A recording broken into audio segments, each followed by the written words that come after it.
Contract by Steve Parker. Which I think you'll agree is an elegant solution for a problem which troubled not only us, but all the peoples of the earth for millennia. There was a polite smattering of applause. Now, if you'll follow me into the next room, we have something rather special planned for you. A practical demonstration. Excited smiles and small gasps from the small but enthusiastic crowd. The thin, bespecked middle-aged man in the blue coat stepped through a large steel door to one side of the room and was quickly followed by his excited audience. The chamber into which they entered was gleaming with white plastic and polished chrome on every surface, and though smaller than the one from which they had just come, was still a respectable size. Along one wall was an impressive array of computer screens manned by several lab-coated assistants. Flashing lights, consoles, buttons, and all the accoutrement of a mid-budget sci-fi film of the last century abounded, and impressed the onlookers. Their attention, however, was taken up by a hospital bed in the middle of the room, and its sleeping inhabitant. Straps held each limb, and even the head, completely still, while a positive rope of cables and cords attached the bed to the huge computer banks along the wall. One thick white cable was connected to the sleeping person themselves, seemingly plugged directly into their skull. "We had planned, initially," continued the blue-coated man, "to use a volunteer," a small round of polite laughter, "who we thought would best embody the goals of our scheme. Someone we could do without, a resident of what is colloquially known as Death Row." Nervous titters and murmurs from the crowd. "But our wise department head, Dr. Trium, convinced us that a more sedate inmate might serve us better, so let me introduce Mr. The blue-coated man took up a clipboard from the end of the bed and consulted it. "Rivers." There was another polite smattering of applause. "Mr. Rivers is what is known as a white-collar criminal, which is to say, a non-violent offender, which is quite important for today's purposes, who has committed various financially motivated crimes. In this case, I believe he defrauded a government fund of some sort." Boos and tuts from the spectators. "And has been sentenced to, 10 years of penal servitude at a cost to the taxpayer of roughly $450,000. More boos and frowns from the watchers. Multiply this by the number of prisoners held incarcerated annually in this country, and I think you'll agree it's an awful lot of money. This is, of course, where we come in. With our device," he gestured to the computer banks along the wall, "we can simulate this criminal's entire stint in prison in not 10 years, but 10 minutes. The crowd applauded loudly at the thought of all the money which might be saved. A middle-aged man in full army uniform, with several pips on his shoulder and sparkly pins on his chest, stood to attention and asked, "Well, that's all well and good, but what does it actually do? How do we know the prisoner is being properly punished?" "Reformed," said a young woman in the front row. "Whatever," responded the uniformed man. "It's interesting you should ask," said the blue-coated man. "We can't show you in real time, of course, as it happens far, far, far too quickly, but we can show you an approximation." He stepped over to a console and hit a button. A large screen lit up blue with the Golden Company logo in the center, and he turned it to better face the audience. "Over the millennia, many forms of criminal punishment have been tried. Public executions, private executions, executions as entertainment, banishment, public flogging, transportation to a prison colony, solitary confinement, sacrifices to various gods, slave labor, all sorts, generally in the name of deterrence by example, and all have more or less failed. The individual may well be punished and have a chance at redemption, but for the population at large, immediate necessity always takes precedence over any imagined punishment.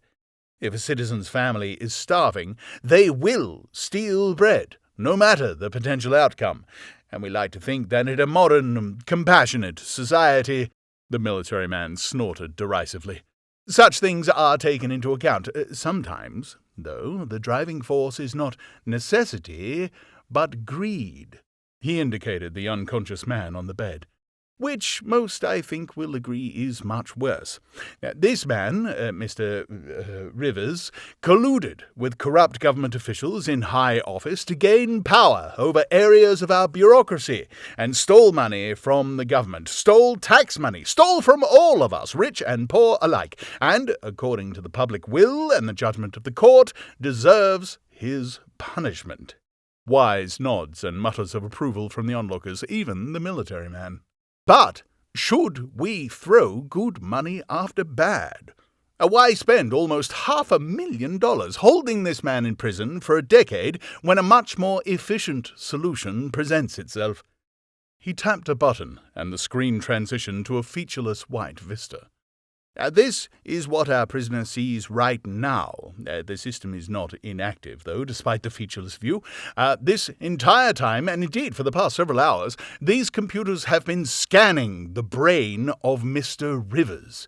He tapped another button, and half the screen faded out and was replaced by a stream of statistics.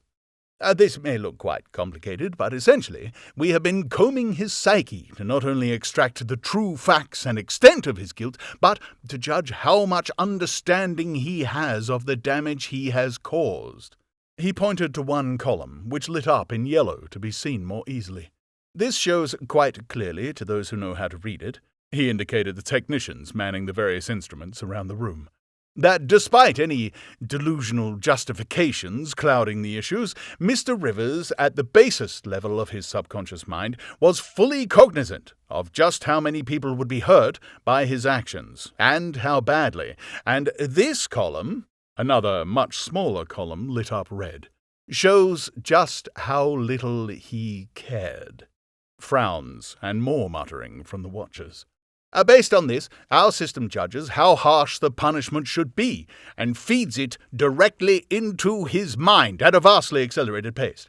He will feel the pain he has caused to each of the victims of his crime as if he were the victim of his own crimes, one after the other, in quick succession, without pause. In this way, we hope to not only punish or reform our volunteers, but to do it in a fraction of the time, and a fraction of the cost, of current punishment forms.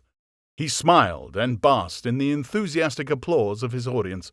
This was what he and his team had been working towards for the past 15 years, and he was enjoying every second of this gratifying moment. This is, of course, why we had to start with this sort of crime. A multiple murderer, for example, would be murdered several times over, and honestly, without further testing, for which we rely on your continued financial benevolence, chuckles from the audience. We're not sure what that would even look like, but a white-collar criminal like this should be easily handled by the current system. He turned to one of the assistants by the main consoles and raised his eyebrows questioningly, and received a thumbs-up in return. Well, it looks like the scans are complete. What do you say? Should we give it a try? This time the applause was thunderous, and paired with cheers of the various investors standing around the room. Public and private sectors, military and civilian representatives were all excited at the possibilities and wanted to see the machine in action. Barely able to hide a peculiar smile, the blue-coated man hit the final button, and the white room and multicolored columns were replaced by a spinning version of the company logo, clearly a loading screen. Now, we can't show the whole process, as I said, but we can show one part of it, slowed down for public viewing. As you watch this, remember that our volunteer is receiving an experience like this every second or so, highly compressed but fully felt for every victim of his crimes. Bear that in mind, please, as we watch. The screen slowly faded to black and gradually lit up onto the scene of a room. Dim light struggled through windows pasted with old newspapers, and almost reluctantly lit up a room encrusted with so much grime that it left an impression that the only way to clean it properly would be with a flamethrower. Cockroaches, ants, and very other unnameable insects and other vermin crawled over every surface. The constant buzzing of flies trying vainly to find a way out through the closed windows filled the air, completely devoid of speech or song. The view slid down to one side, and the viewers became aware that they were seeing through someone else's eyes. A puff of steam momentarily rose in the frigid air and clouded the view, accompanied by an exhausted sigh. The man in the blue coat checked the readout on a second screen and said, "While we can only watch, Mr. Rivers can feel all of this as if he were really there. Readings indicate that he is experiencing below freezing temperatures due to a clearly understood lack of funds for heating, along with terrible hunger pains and fatigue approaching mortal levels." The audience watched with various levels of sympathy or judgment. The view on the screen continued to slide down to one side and settled on a bundle of rags crooked under one arm. A hand reached weakly across and uncovered a tiny face, pale and weak in the cold. An infant held close to the mother in a vain attempt to keep it warm. A sob broke out from the young woman in the front row, and the sleeping body of Mr. Rivers twitched on the bed. The man in blue looked briefly at the criminal, then up at one of the technicians, who repeated the thumbs-up gesture. A noise was heard outside, and the view looked up expectantly towards the door. It opened, and a young man in an old winter jacket, worn and torn with insulation spilling out, came through as quickly as he could, and shut the door against the cold. One look at his face showed the news was not good. "I'm sorry, love," he said. "Something has happened. The support has stopped and there's no money for us." The vision on the screen began to shake and blur with tears. "Some absolute fucking—" The young man paused, restraining his anger. "Bastard decided the money was better off in his pocket than helping folks who need it." The young man sat down and put his arms around the infant and the woman on the shoddy couch, holding them close, trying to comfort them. "The readings show that Mr. Rivers is feeling the full effects of the hopelessness of this situation. There is no money because Mr. Rivers stole it. This family will not eat. They will get no heat and will not survive the night." The blue-coated man looked at Rivers on the bed, who was now actively shaking. "And, of course, this is just one of the stories he is experiencing." Rivers began to convulse violently. "One of—" He checked the screen. "Oh my, almost 17,000 cases of people or even whole families who suffered as a direct result of his greed." Foam began to spill from the mouth of Rivers on the bed as his body struggled so hard against his bonds that blood began to flow around the straps holding him down. Two technicians moved to unplug Rivers, but the blue-coated man held up a hand and shook his head. "Honestly, it's hard to feel sorry for the man. Perhaps a murderer might have been better as a first subject, who knows? Harsher images, possibly, but nowhere near as many. Perhaps this is too much for the human mind to take. I suspect that we will know quite soon."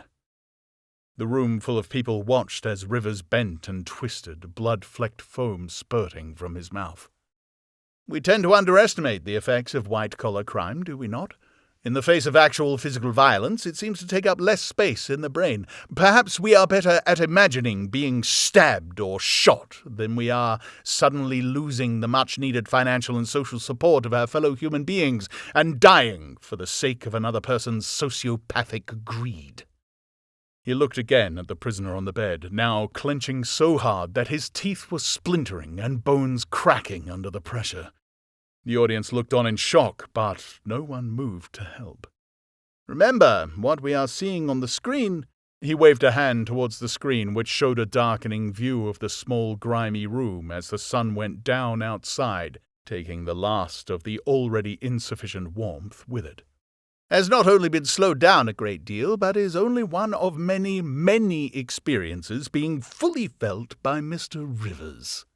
The body on the table twitched more slowly and weakly now. Broken teeth and bones speared through the surrounding flesh, spilling blood on the previously clean bedclothes. "Too harsh, you might think, but I suspect his victims, those who still live, might disagree. And remember, all of this was completely self-inflicted. We have done nothing more than show him the repercussions of his greed, unfiltered by his personal rationale." A technician looked up from the readings and shook his head. Ah, it seems Mr. Rivers has succumbed to his punishment. This is, of course, not the goal of this machine, but neither is it wholly unexpected. Those who commit such crimes often wrap themselves in stories about how they are the real victims, or if they didn't do it, someone else would, or the people on the other end of their actions somehow deserved it. This machine strips away such delusions and delivers the objective truth in stark realism. He signaled to the technician, who pressed a button shutting and locking the doors to the room. Concern flickered across the faces of the assembled watchers. "I'd like to thank you all for coming today. Without your support, this machine would not be possible. There is, of course, only one thing to ask before we call an end to this demonstration." He looked around the room, a wide grin stretching his face. "Who's next?"